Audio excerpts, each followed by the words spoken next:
Wasallam. Ini tafsir sebagian ajaran Islam, terutama ajaran Islam berbasis tasawuf Nahdlatul Ulama. Maka ketika ada orang yang mengaku turunan Nabi, kita warga NU langsung inginnya mencintai dan menghormati. Betul? Betul atau tidak? Kalau ada orang mengaku dirinya keturunan Nabi datang ke rumah kita, pengennya ngasih duit aja walaupun gak punya. Betul nggak? Lama-lama keenakan itu orang. Jangan nunggu dikasih aja, kita bikin gaya-gayaan supaya ngasihnya jangan 50.000, 20.000. Gaya-gayaan dia, jadeb-jadeban. Allah.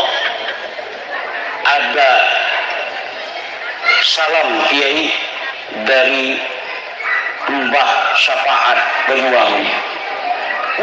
Luar biasa. Apa sahabat? Ini suruh beli minyak ini. Harganya berapa? Harganya 5 juta. Karena dia mengambil nama orang yang kita hormati, orang yang kita muliakan, akhirnya kita kena. Banyak sekali kejadian-kejadian, laporan-laporan, cerita-cerita dari obrolan orang yang mengaku keturunan baginda Nabi besar Muhammad sallallahu alaihi wasallam, yang kadang orang itu percaya bahwa mereka adalah keturunan Nabi, kemudian lama kelamaan akhlak mereka kemudian yang diperlihatkan di tengah-tengah masyarakat jauh daripada akhlak baginda Nabi besar Muhammad sallallahu alaihi wasallam. Saya pribadi curiga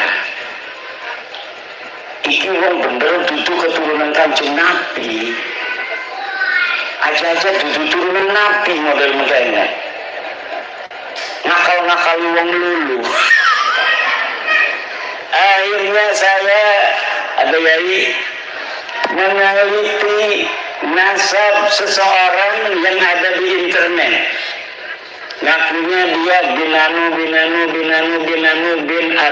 bin Ubaid bin Ahmad bin Isa bin Muhammad An-Naqid bin Ali Al-Uraidi bin Ja'far As-Sadiq bin Ali Zainal bin Muhammad Al-Baghir bin Ali Zainal Abidin bin Husain bin Fatimah bin Rasulullah Muhammad sallallahu alaihi wasallam.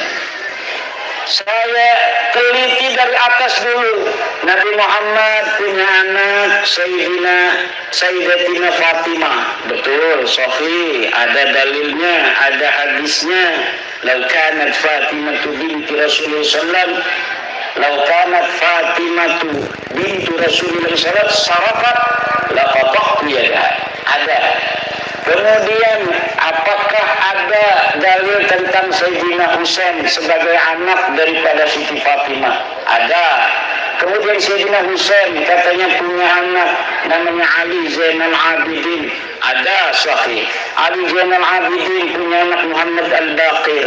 Ada, hadis masih kuat pakai hadis. Kemudian Muhammad Al-Baqir mempunyai anak bernama Ja'far As-Sadiq. Ada.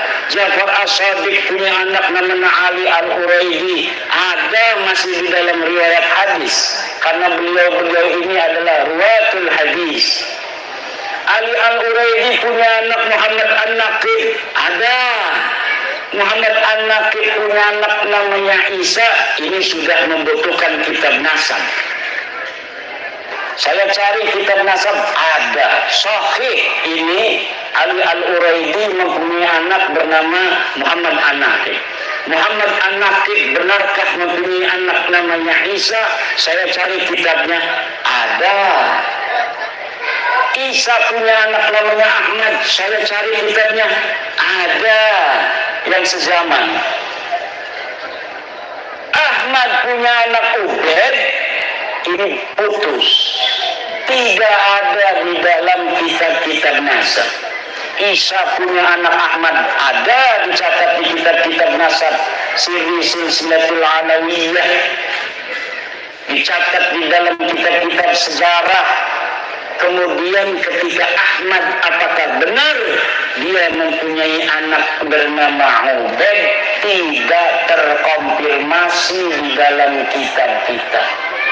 Ahmad bin Isa itu wafatnya 345 Hijriah. Ubaid itu wafatnya 383 Hijriah. Anaknya katanya Alwi wafatnya 400 Hijriah, berarti udah abad kelima.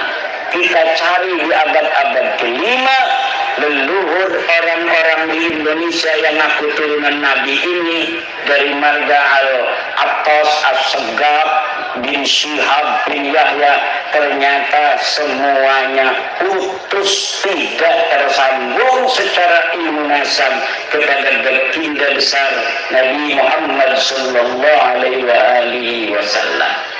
Itu namanya kajian ilmiah, karena berbasis kitab-kitab nasab.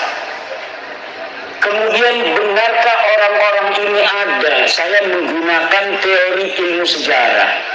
Dalam teori ilmu sejarah, pertama kita heuristik, mengumpulkan sumber-sumber sejarah. Setelah heuristik, kemudian kita lakukan, kita kritisisasi sumber. Kitab-kitabnya ada, ini kitab apa namanya itu Al-Iqlil, ini kitab Musallam Al-Haji, ini kitabnya Al-Hamadani, ini kitabnya Ibnu Khaldun yang ada di sekitar abad-abad itu. Ini kitabnya Ibnu Samura yang abad kelima. Ini kitabnya Janadi Al-Janadi di abad ke awal abad ke-8. Dari kitab-kitab sejarah yang ada di Yaman tidak ditemukan nama orang-orang yang disebutkan dalam silsilah para Ba'alwi itu ya. Hadza yadullu bi anna hadhihi al-asma' ghairu mawjudatin fi zamanihim. Orang-orang yang diaku sebagai keturunan leluhur mereka itu nyata tidak ada pada zamannya. Kenapa bisa sampai tidak ada? Ya karena asal nulis saja nama-namanya supaya nyambung. Kapan mereka mengaku? Mulai mengakunya di abad ke-9 Hijriah. Jadi abad 9 Hijriah mereka baru nulis kitab. Namanya Al-Burqatul Musyiqah. Pengarangnya namanya Ali bin Abu Bakar As-Sakran. Di situ dia mengurutkan nama dia Ali bin Abu Bakar bin Abdurrahman bin Maula Dawila bin Ali Sahibul Tarak bin Ali Al-Ghayyur bin Muhammad bin Ali bin Muhammad Sahibul Irbat bin Ali Khalifosam bin Alwi bin Muhammad bin Alwi bin Ubaid bin Ahmad bin Isa. Dari situlah mulai di abad 9. Dari mulai abad 9 ini sampai sekarang itu banyak kitab yang mereka buat. Makanya Syuhrah wal Istifadah. Banyak dari mulai dia mengaku sampai sekarang ini kitab yang mereka buat. Hampir itu kitab karangan keluarga mereka sendiri 27. Belum orang-orang yang lain yang suruh ngarang. Itu puluhan. Jadi puluhan. Makanya kaget sekarang dia omong bukan turunan Nabi, marah-marah sama saya. Saya dia omong Dajjal, Iblis. Ya preman mana yang mekonon sih. Untuk cucu Nabi, jangan aku cucu Nabi barang diwara, dia orang percaya preman. Iki kita beki. Kita dalile anak kita pertama kita beku Tahdibul Ansab anaknya Ahmad lakas ngaran Ubaid kitab keroroko masih abad kelima arahnya Al-Mazdi laka anaknya Ahmad disebut Ubaid kita beku alamannya anak cetakannya anak manuskripnya masih anak kita ketemu Muntaqilatul Talibiyah masih abad 5 laka arahnya Ahmad bin Isa itu Ubaidku. terus menghadap ke 6 lakar nubik anak-anak yang ditulis Sabe Muhammad Ali Husain telu dua anak itu gara ngadap 9, 10, 11 ditulis anak kepapat ditambah siji ubin. Dari sini secara ilmu sejarah ini bisa ditelusuri kapan dia mulai mengaku. Dan nama-nama yang ada mulai mengaku itu sampai abad keempat itu nggak ada orangnya. Katanya mustahil mutlak tuh ubednya. Ubed itu sama dengan Imam Syafi'i, mustahil mutlak. Dan mustahil mutlak kayak Imam Syafi'i maka kitab-kitab ya. Lakah kitab ya. Minimal senajan kemudian madhab itu lakah sing ngembil kayak Sufyan As-Tsauri, tapi ada hikayat di dalam kitab-kitab Imam Syafi'i tentang Sufyan As-Tsauri, Sufyan Ibnu Uyainah, tentang Ibnu Huzaimah, tentang Daud Ad-Dohiri, kan ada walaupun madhabnya tidak tersebar hari ini. Tapi Ubed bin Ahmad bin Yusuf melaka. Kenapa laka? Ya laka uangnya. Uang ini laka. Ini gawe-gawe doang. Dia anak ngakunya Alwi. Alwi mana mustahid mutlak mana soros-soros. Sing paling tinggi ku ulama ku mustahid mutlak. Wali sing paling tinggi Qutbul Atom. Iku kabeh dicukup nang dheweke kabeh.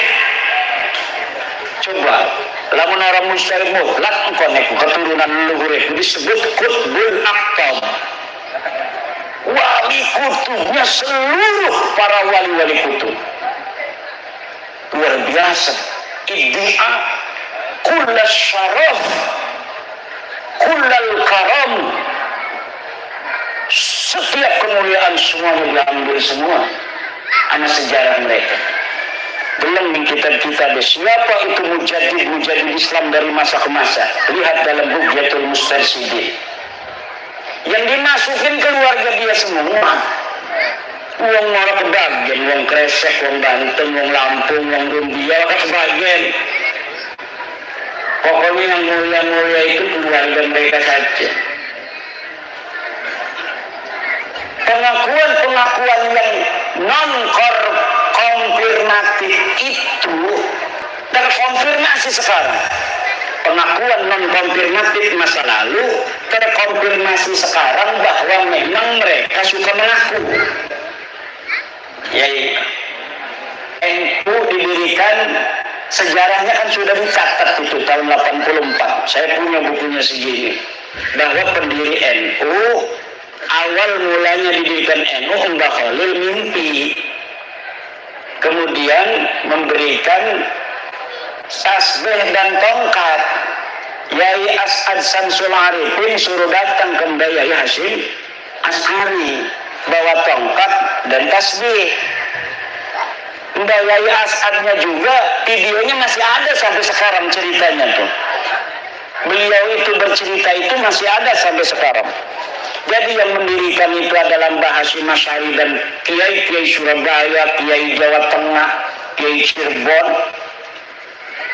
Kemudian yang menginspirasi, mendorong secara ruhiyah spiritual adalah Mbah Khalil Bangkalan. Yang membawa pesannya adalah Yai As'ad Samsul Arifin. Itu sejarahnya. Sekarang berubah. Bahwa Mbah Yai Hashim Asy'ari bukan hanya menerima perintah dari Mbah Khalil, tapi juga mendapatkan restu dari Hasim bin Yahya. Wis gawe buku, bahkan di Diniyah DKI sudah bikin LKS untuk anak-anak. Jadi pendiri NU ceritanya siapa-siapa, bagaimana kronologisnya, masuk itu Mbah Alwi di situ. Padahal dalam cerita sebenarnya tidak ada. Kemudian makam sing wong Lampung ora diurus kan. Dan setahun maning balik itu wis jadi Yahya. Di bikin merek tua tahun 1670. Nanti cerita bahwa yang menyebarkan agama Islam di Lampung, Sunan Gunung Jati, Syarif Hidayatullah, Sultan Hasanuddin, wali-wali lian, itu nggak ada lagi. Karena Sultan Hasanuddin 1590-an, itu 1400 misalnya ditulis itu. Nah, ini yang akan terjadi dengan sejarah kita di masa yang akan datang kalau hari ini kita tidak peduli sejarah. Karena itu nyata. Dan yang bersangkutan tidak berani untuk berdiskusi. Ada makam Eyang KRT Sumodiningrat yang ada di Semarang. Katanya namanya Hasan bin Toha bin Yahya. Itu nama KRT Sumodiningrat adalah pejuang Jogja 1811, wafat perang melawan Inggris. Makamnya ada di Jejeran Jogja, Pleren. Sekarang pindah ke Semarang. Ditantang untuk diskusi, kenapa ini sejarahnya sama tapi kuburannya beda. Nggak mau, pokoknya tampil dia terus baik betul. Nah ini suwe-suwe mewongar telingan. Berharap orang lelah dan melupakan. Ini yang akan terjadi. Termasuk masalah nasabikin. Wis nyata secara sejarah gagal. Ilmu nasab gagal. Tes DNA gagal. Tapi dia masih punya muhibbin. Tetapnya muhibbin itu percaya ning DP baik. Ini kita medajal ngapun. Ya cuma dalam dakwah itu kita harus sesuai ajaran kiai-kiai kita. Isbir ala ma yaqulun. Allahumma ighfir lahum fa innahum la ya'lamun. Tidak arogan. Coba lihat kiai-kiai kita, guru-guru kita. Ingat coba di pesantren-pesantren, marah gak cuma yang santri paling enggak. Barang riung karang desa memenang deh. Karena dia marah kepada santri, ngajinya salah supaya pinter doang. Ke orang kampung mah dia nggak pernah arogan. Di pondok pesantren yang ngarepe ana wong nanggap film meneng baik.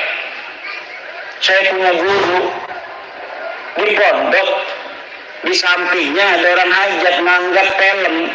Film itu zaman dulu layar tancap. Itu beliau ngaji biasa di tingkat, jadi dari tingkat itu kelihatan ke bawah tuh layar tancap tuh. Ngomong aja enggak. Sama sekali enggak ngomong. Misalnya, santri jangan nonton ya, haram ya, enggak. Seperti biasa tidak ada apa-apa. Dan orang kampung itu menghormati juga. Sebelum kiainya itu berhenti ngaji, belum dimulai. Yang namanya layar tancap itu. Itulah akhlak para kiai-kiai kita. Akhirnya orang-orang itu pun walaupun dia itu nanggap film, kalau mungkin kalau orang yang masih ilmunya itu belum ilmu batin, dia menganggap orang itu menghina kiai. Padahal bisa jadi ada alasan lain dia sehingga harus begitu. Bisa jadi nadar, misal kaul, atau permintaan calon besan dan lain sebagainya, atau permintaan panitia. Kalau tidak ada layar tancap, kami pemuda tidak mau bantuin hajat. Bisa jadi begitu kan? Makanya nanti orang-orang yang seperti Yai Sadiqul Wa'dil Amin kata, yandurunal ummah bi'ainir rahmah, melihat umat masyarakat itu kiai-kiai kita bi'ainir rahmah, dengan mata kasih sayang. Semuanya dipandang dengan mata kasih sayang. Saya punya guru Abu Dimyati. Kalau sama saya, sama santri itu yang lain datang, misalnya santri, tampangnya santri, sama abuya orang di Esaki. Kalau yang datang kelihatan santri, di mana ya? Paling begitu. Bisalaman, yes. Tapi kalau yang datang orang kampung, saya punya teman tukang riba. Bukan riba itu bukan. Tukang pegawai di bank kan tukang riba. Datang ke abuya, dimuliakan, diajak ngobrol, bahkan dikasih ijazah salam al-Ma'mariyah. Dia cerita, saya mah diajak ngobrol sama abuya. Kata saya, kalau saya datang cuma di teknologi, begitu doang. Habis minta air, yes, mau salaman lagi pulang, nggak mau abuya itu. Datang salaman, mau pulang lagi sama santri, yes, enggak. Ternyata itu adalah gaya kiai kepada calon para pemimpin. Coba hatinya berubah tidak? Kalau calon pemimpin hatinya cepat berubah ketika ada rakyat kritik, ada yang mencaci maki. Coba lihat presiden kita, Presiden Joko Widodo, dicaci maki 10 tahun makin hebat aja. Betul atau tidak? Yang mencaci maki mau uripin nyusen, anak di penjara, anak sih macam-macam orang beres, mendukung calon dulu. Tapi Pak Jokowi dari awal mula sebelum dia naik dicaci maki sampai mau selesai dicaci maki tetap tegar dan makin barokah, makin mulia. Kayaknya Pak Jokowi itu ilmu Kiai Nahdlatul Ulama. Makanya si Kiai dimain tambang Nahdlatul Ulama. Alhamdulillah. Supaya aja asalan acara MWC proposal dulu ngejalan matga. Betul? Yang kasihan Pak Camat sama Kapolsek. Kadang-kadang ansor nih yang suka ini mah ngebanser nih. Bikin acara kemudian minta sama Pak Camat, Pak Lurah. Nah nanti mudah-mudahan kalau kita udah kaya raya punya tambang, amin. Mudah-mudahan muncul dari atas ke kita barokah. Kalau barokah untuk NU, itu barokah untuk separuh bangsa Indonesia. Kenapa? Karena warga NU itu di Indonesia setengah dari jumlah penduduk Indonesia. Berdasarkan survei Al-Palaliset, dari seluruh umat Islam Indonesia 53-56% adalah kaum yang mengaku dirinya Nahdlatul Ulama. Alhamdulillah. Mudah-mudahan barokah sentosa. Barokah sentosa Indonesia. Kalau NU kuat, insya Allah Indonesia kuat. Kenapa? Karena mayoritas umat Islam di Indonesia mengaku dirinya NU. Tapi karena namanya pemerintah harus adil, yang lain harus dikasih juga. Maka ini tambang nanti akan dikasih juga bukan hanya NU. Muhammadiyah dikasih, Persis dikasih, Al-Khairiyah, Matlaul Anwar, Al-Wasliyah, Perti. Iku dimani kabeh barokah NU. Alhamdulillah. Ada liane mah pada sugi-sugi sebenarnya mah udah dimai gora apa. Si masyarakat mah NU doang. Pak Jokowi punya ini NU tapi berkah benar kabeh. Alhamdulillah. Indonesia ini di bawah tanah yang diduduki ibu ini kekayaannya lebih hebat dibanding dengan ada yang di atas tanahnya. Lebih mahal. Di dalamnya ada minyak tanah, ada batu bara, ada uranium, dan mineral-mineral lainnya. Masya Allah, Indonesia ini kaya raya. Emasnya banyak, peraknya banyak, besinya banyak, gasnya akeh. Ibu-ibu kan ilok masak gas ya. Gas itu sing jero bumi, Bu. Jero bumi Indo. Kita ngebangun musola, ngebangun masjid, semennya dari bumi Indo. Di dalam tanahnya kaya, di atasnya kaya, lautnya kaya. Nggak bakal kita kekurangan makan, Bu, hidup di Indonesia. Betul? Iwak macam-macam, mana iwak betik, iwak lele, iwak boncel, sepat siem, macam-macam. Itu baru ada di darat, di sawah, di kolam.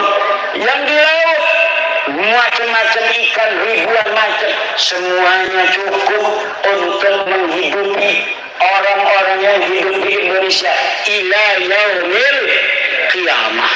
Insya maka ini Indonesia harus dijaga, Bu. Aja sampai Indonesia acak-acakan. Makanya ulama lamun lagi ana lagu Indonesia Raya itu ngerembeng baik, mata iki kerasa ingin menangis. Bangunlah jiwanya, bangunlah badannya untuk Indonesia Raya. Itu bangunlah jiwanya, itu mental. Mental kita kalau mentalnya mental budak, walaupun badannya kuat, latihan tempur, tapi mentalnya masih mental budak, kita gampang dijajah oleh orang-orang asing. Betul atau tidak? Bangunlah jiwanya, bangunlah badannya untuk Indonesia Raya. Revolusi mental, dari mental budak, mental terjajah, mental inferior, menjadi mental para tuan, menjadi mental orang merdeka, menjadi mental superior. Leluhur-leluhur kita orang-orang hebat. Kenapa hari ini kita menjadi orang-orang yang mau hanya menjadi budak? Leluhur kita para raja, leluhur kita orang merdeka. Tapi kenapa hari ini kita banyak dari bangsa Indonesia yang masih mau diperbudak oleh orang lain, dibohongi dengan agama untuk merusak Indonesia? Masih ada orang-orang yang menjual agama untuk memecah belah Indonesia. Ada. Dibohong-bohongi negara Islam. Demi Allah, kita akan meninggikan negara Indonesia ini berdasarkan syariat agama Allah. Aduh, emangnya Pancasila itu bertentangan karo syariat apa sih? Mana sih undang-undang dasar negara Republik Indonesia? Coba mukaddimahnya, mana yang bertentangan dengan undang-undang apa Allah, bertentangan dengan Al-Quran, bertentangan hadis, fikih bertentangan, ini sih bertentangan. Tunjukkan laka ibu-ibu, ada belum dibohongi. Bahkan di pembukaan undang-undang dasar kita, atas berkat rahmat Allah Subhanahu, kemerdekaan Indonesia ini adalah atas berkat rahmatnya Allah. Itu yang ada di mukaddimah. Pancasila, mana yang bertentangan dengan Al-Quran? Tunjukkan. Ketuhanan yang Maha Esa, Qul huwallahu ahad. Kemanusiaan yang adil dan beradab. Inna akramakum indallahi atqakum wa laqad karramna bani Adam. Persatuan Indonesia. Wala tatafarraqu di Quran. Kemudian kerakyatan yang dipimpin oleh hikmah hikmah kebijaksanaan dalam permusyawaratan perwakilan. Wa syura bainahum wa amruhum syura bainahum. Apa yang bertentangan dengan Al-Quran? Keadilan sosial bagi seluruh rakyat Indonesia. Ayat-ayat tentang keadilan ratusan di dalam Al-Quran. Ada orang Yahudi, di Najran ada orang Nasrani.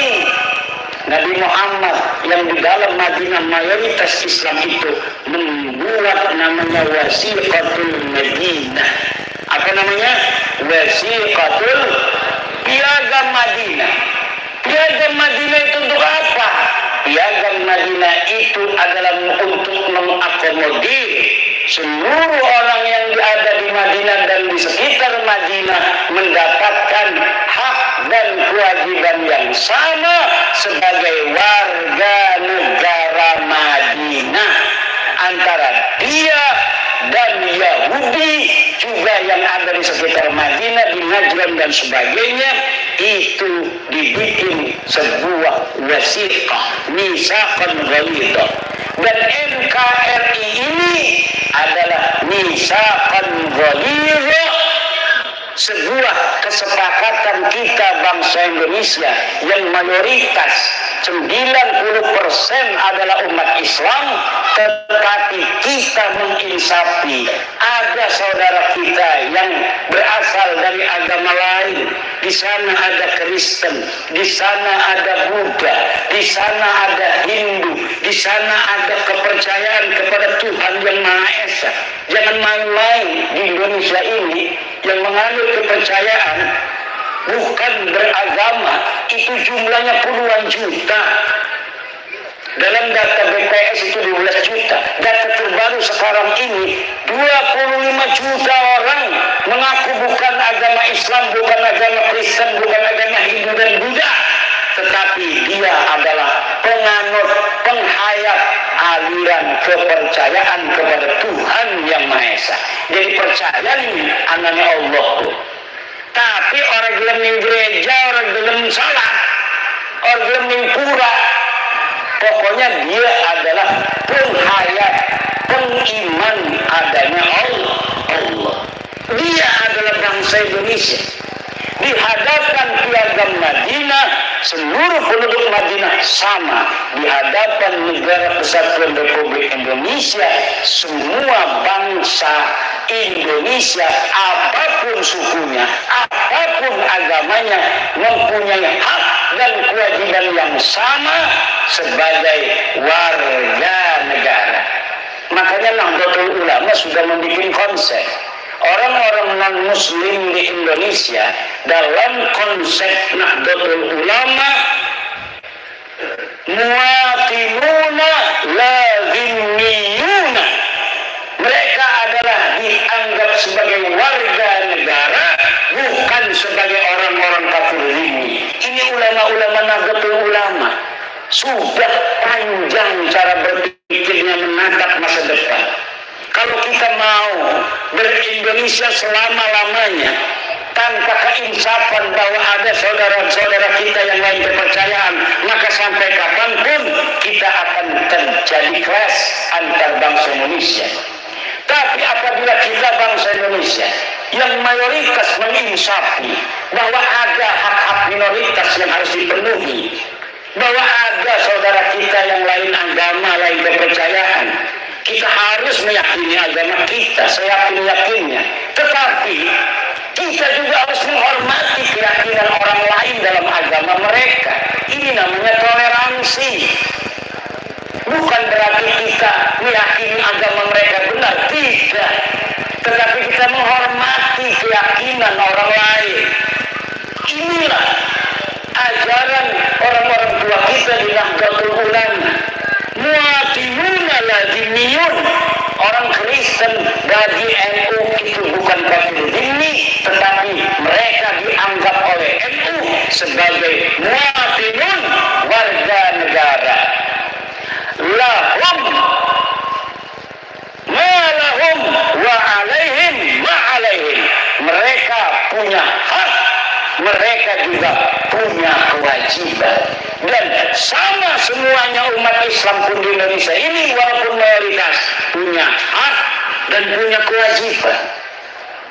Kita orang Jawa mayoritas, tapi kita haruslah menginsafi bahwa di Indonesia ini ada ratusan suku bangsa. Jangan karena kita orang Jawa ini adalah mayoritas, kemudian kita menafikan tenggang rasa yang harus kita jaga untuk saudara-saudara kita yang lain suku. Suku bangsa di Indonesia ini banyak, pulau tersebar di Indonesia 17.000 pulau. Ada Jawa, ada Sunda, dan ada yang lain. Kata Bang Haji Roma Irama.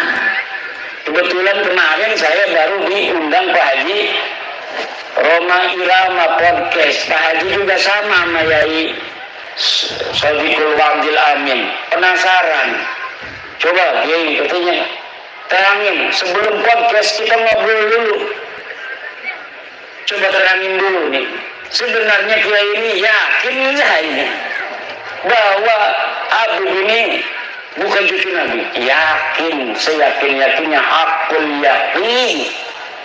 Hakul yakin, kan ada ilmu yakin, ada ainul yakin, ada hakul yakin.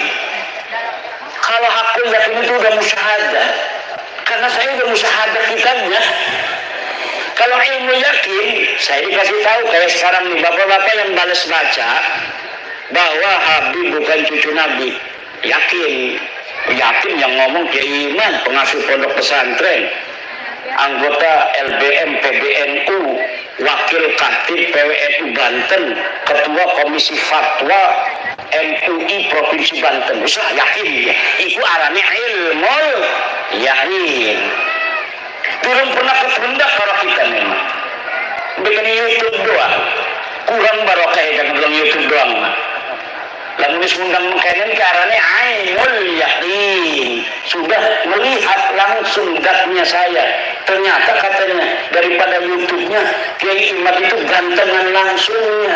Masya Allah, kalaulah dia ini masih bujangan Bo, aja ngomong-ngomong kalaulah masih bujangan, kalau masih bujangan tidak ada syarat nikah di dalam kitab-kitab Fathul Mu'in yang mengatakan seorang laki-laki harus bujangan menikah. Tidak ada. Asal dia laki-laki boleh. Setuju, Kiai Farman? Setuju laki-laki? Ibu-ibu setuju? Orang menyenderahkan kok enggak. Ada yang ketiga, ilmu yakin, ainul yakin, hakul yakin. Hakul yakin itu karena memang sudah tahu algoritmanya, meneliti seluruh kitab yang berkaitan dengan nasab ini. Jadi lamun arep digoyang-goyang ora bisa.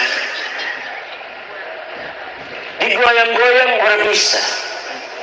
Sengaja mengusulkan, makanya saya ngomong wa il aftal muftun, walaupun orang-orang berfatwa karena suatu hal mensahihkan nasab balawi, saya tidak terima kecuali saya musyahadah dalil dianya. Si kima dalilnya bohong-bohongan kabeh, mau ana sing marah-marah wong tanggul kan katanya Imad Dajjal ini ada kitabnya, kitab abad keempat sudah sahih di sini disebutkan bahwa Ubaid anaknya Ahmad. Ini kitab namanya Abnaul Imam. Nah, ini kitab Abnaul Imam sudah saya bahas hampir 2 tahun yang lalu ketika pertama kali saya mengeluarkan tesis saya. Seorang kiai dari Pelamunan Banten datang ke rumah saya, manggilnya Abah sama saya, kiai dari Pelamunan, sekarang ketua PCNU Kabupaten Serang sekarang, namanya Gus Robi. Abah, ini ada kitabnya ini, karena dia mondoknya di Yaman. Ini ada kitab Abnaul Imam al-Imam fi Misr wa Syam. Masya Allah, kata saya tidak ketemu kitab ini, kok Kiai Robi bisa ketemu. Sini saya lihat, saya teliti kitabnya, ternyata kitab ini adalah kitab palsu. Baru dicetak tahun kemarin, tetapi mengatasnamakan tahun 473 atau 37 Hijriah. Ternyata kitabnya itu, kitab aslinya 20 lembar. Dikarang oleh orang yang ada di tahun 199 Hijriah. Hanya menerangkan anaknya Sayyidina Ali dan cucunya Sayyidina Ali, Abnaul Imam fi Misr wa Syam Al-Hasan wal Husain. Tidak menerangkan yang lainnya, karena tahunnya saja masih tahun 199 Hijriah. Sedangkan Ubaid itu wafatnya 383 Hijriah. Masa iya orang yang hidup di tahun 199 Hijriah bisa mencatat orang yang ada di tahun 383 Hijriah? Bohong apa ragu? Bohong. Lah iki dari marah-marah bahwa kitabnya sudah ditemukan, ini kitab abad keempat. Yang 473 kan kudunya abad kelima. Wis ngomong dia salah, isinya salah. Kalau misalnya kitab itu benar, itu cerdas-cerdas ngebela kayak Rumel Abbas, kayak Idrus Ramli, itu dulu yang akan dipakai untuk menjawab saya. Profesor Said Agil Al-Munawwar pasti akan membawa dalil itu kepada saya. Tetapi kenapa mereka tidak membawa? Karena mereka pun tahu itu kitab palsu. Dan kepalsuan itu diakui di mukaddimahnya ada. Mukaddimahnya ini kitab dikarang pada 199, tetapi kemudian ditambahi pada abad ke-12, ditambahi lagi pada abad sekian, ditambahi lagi oleh yang terakhir Yusuf Jamalul Lail yang baru wafat beberapa tahun kemarin. Nah itu kitab Murtadha Az-Zabidi yang katanya adalah menetapkan dan mengisbat Ba'alwi, itu kitabnya juga palsu. Kitab palsunya dari mana sih? Dia tahu aja kalau palsu. Karena percetakan itu biasa dicetak itu menggunakan jasa peneliti. Misalnya nih ada manuskrip ditemukan di Rumbia, manuskrip ini atas nama Pangeran Diponegoro. Panggil dari UI, filolog suruh nyetak. Tetapi peneliti tidak akan bohong. Dia akan cerita, manuskrip ini memang dikatakan tulisan Pangeran Diponegoro, tetapi dilihat dari kertasnya tidak memungkinkan dia berada pada masa Diponegoro. Kertasnya ini dicetak atau diproduksi pada tahun 1950, sedang Diponegoro tahun 1825. Dari jenis tulisan yang ditulis pun tidak mencerminkan tulisan yang dipakai pada tahun 1825. Ini adalah tulisan abad ke-20. Itu tahu. Dan dia ngomong bahwa menulisnya ketika di Lampung. Pangeran Diponegoro katanya menulis kitab ini di Lampung. Sedangkan tidak ada pernah berita diketahui Pangeran Diponegoro pernah ke Lampung. Itu sebenarnya Pangeran Diponegoro siapa? Tapi karena misalnya Provinsi Lampung ini ketua PCNU-nya ingin dicetak aja sesuai dengan tulisannya itu karya Pangeran Diponegoro. Begitu yang terjadi dengan kitab Ar-Raudul Jali karangan Syekh Murtadha Az-Zabidi. Coba beli kitab Ar-Raudul Jali karangan Syekh Murtadha Az-Zabidi, cetakan Yaman Darul Fatah. Itu dari mukaddimahnya sudah jelas bahwa manuskrip ini tidak ditemukan sebelum keluar, dicatat, disalin oleh Hasan Muhammad Qasim. Ini orang abad 50 tahun yang lalu dia. baru meninggal 50 tahun yang lalu. Katanya dia menyalin dari tulisan seorang yang bernama Abdul Mu'ti Al-Wafai yang berada di Khazanah Al-Wafaiyah Mesir. Tetapi sekarang manuskrip yang ada di Wafaiyah Mesirnya sudah hilang. Mereka bisa nyatet, barang kasih catat bisa hilang itu. Kenapa begitu? Itu bukti bahwa sebenarnya manuskrip itu tidak ada sama sekali. Karena beberapa klaim mereka punya manuskrip di dalam sebuah kitab yang namanya Uqudul Almas karya Ali bin Tahir, setelah saya konfirmasi di kitabnya bohong. Misal bahwa Imam Ahmad bin Isa berhijrah dari Basrah ke Yaman. Disebutkan oleh Imam Al-Ubaidili di dalam kitabnya. Saya buka kitabnya Imam Al-Ubaidili, tidak ada keterangan itu. Kemudian bahwa Ahmad bin Isa bergelarnya tidak pernah ada Al-Abah dan An-Nafar. Gelarnya menurut dia hanya Al-Muhajir. Ternyata tidak seperti itu. Kitab yang dia sebutkan tidak menyebutkan An-Nafar. Saya lihat ya yang bergelarnya An-Nafar, tukang minyak. Yang satu lagi bergelarnya Al-Abah. Al-Muhajir tidak pernah ada di kitab-kitab dari mulai hidupnya Ahmad bin Isa sampai dimunculkan pada 800 tahun kemudian nama Al-Muhajir sebagai alibi bahwa Ahmad bin Isa ini hijrah ke Yaman. Padahal yai Ahmad bin Isa ini orang pernah pindah ke Yaman. Laka sama sekali berita kepindahan Ahmad bin Isa ke Yaman. Dia terkonfirmasi kitab abad kelima Al-Ghaibah karangan At-Tusi adanya di kota Madinah Al-Munawwarah. Dicari kapan wafatnya, tidak ada berita kapan wafatnya. Dicari di mana dia ini dikebumikan, tidak ada. Kenapa sampai dia tidak dicatat? Mungkin dia mati muda, tidak terlalu banyak peran dalam kehidupan. Kalau orang yang banyak peran, ketua PCNU, ya kadang-kadang anak menulis di media online. Ketua PCNU menghadiri acara pelantikan PWI Kabupaten Lampung Tengah. Berarti dia historis pernah ada di media online. Coba nama yang hadir. Coba lihat di Google. Ketik nama Kiai Haji Suparman Abdul Karim. Langsung merebet tanah. Dia historis. Banyak yang memberitakan. Tapi kalau bapak-bapak kita yang tidak pernah ikut gabung-gabung di organisasi, dikir bening Jogoa, berarti arani Samsuri, lakan yang Google deh.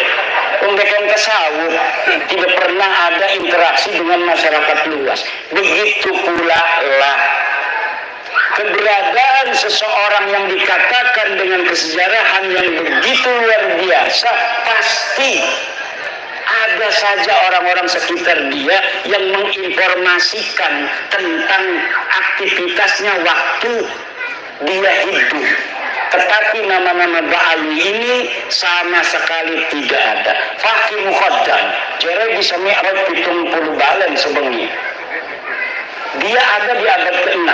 Banyak kitab abad ke-6 di Hadramaut, di Yaman yang memberitakan tentang ulama-ulama Hadramaut. Satu pun tidak ada yang memberitakan orang ulama di Tarim namanya Fakih Mukhaddam. Laka. Pemanin karo keramat-keramatin. Makanya Syaikhul Qadir Jailani pun kalah pangkatnya oleh Fakih Al-Muqaddam. Kenapa namanya Al-Muqaddam? Karena dia orang yang paling tinggi derajat. Ternyata ketika dicari di dalam sejarah masa lalu, tidak ada. Sejarah itu yang perlu dokumen, bapak-bapak. Nggak usah marah-marah, wis dokumen deh. Dokumennya mana? Kalau tidak sejaman, yang primer, yang sekunder. Yang kira-kira dia bisa mendeteksi orang yang ada pada abad sebelumnya. Kalau misalnya tidak ditemukan pada abad-abad yang mendekati, maka yang ditemukan yang paling dekat, senajan 100 tahun, ini yang akan dipakai. Nanti apabila ditemukan yang lebih tua, maka yang muda, yang bertentangan yang dengan yang lebih muda ini harus namanya tesisnya ini sudah ada antitesis, sudah tidak bisa dipakai lagi. Dengan surah istifadah Habib Kikabe bin Syihab bin Smith bin Yahya As-Sagrab turunan Nabi, tapi sih antesis abad tua 4, 5, 6, 7, 8, 9 bahwa mereka duduk putuni kanjeng Nabi, ya kudu nerima tes DNA melenceng turunan Nabi kudunya J1 DP tes DNA hasilnya G haplogrupik. Turunan Nabi Muhammad, turunan Nabi Ibrahim, J1 haplogrupnya. Mereka 180 orang yang sudah tes DNA, kebanyakan G. Ini menunjukkan bahwa mereka bukan sebagai turunan Nabi, tapi juga bukan orang Arab. Kenapa sih kepuntang-puntang Kiai Imad kok ngomong itu terus? Karena penting buat warga NU yang percaya kepada penghormatan kepada keluarga Nabi hanya warga NU. Lamun putu Nabi asli mah dimai duit gemumbu dibalik kenani. Putu Nabi asli kependak putu Nabi asli misalkan bapak-bapak kok. Bapak menghormati deke lebih menghormati nananya. Itu ciri-ciri keturunan Nabi asli. Kalau kita menghormati dia, lebih menghormati kita. Kalau kita ngasih duit, dia lebih ngasih duit kepada kita. Karena nggak mau kalah keturunan Nabi kepada kebaikan. Kalau orang tawadu, maka kita akan kalau kita tawadu, dia akan lebih tawadu.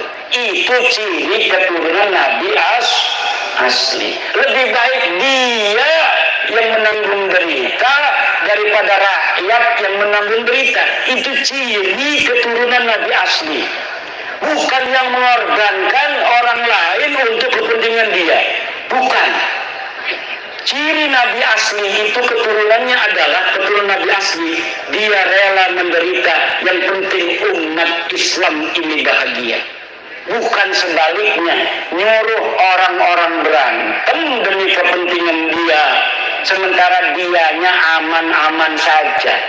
Nyuruh orang-orang Indonesia berantem, dianya enak-enakan tidur. Orang-orang yang bodoh dari orang-orang yang bisa dipengaruhinya suruh gulat sama orang-orang yang menentang kepentingan dia.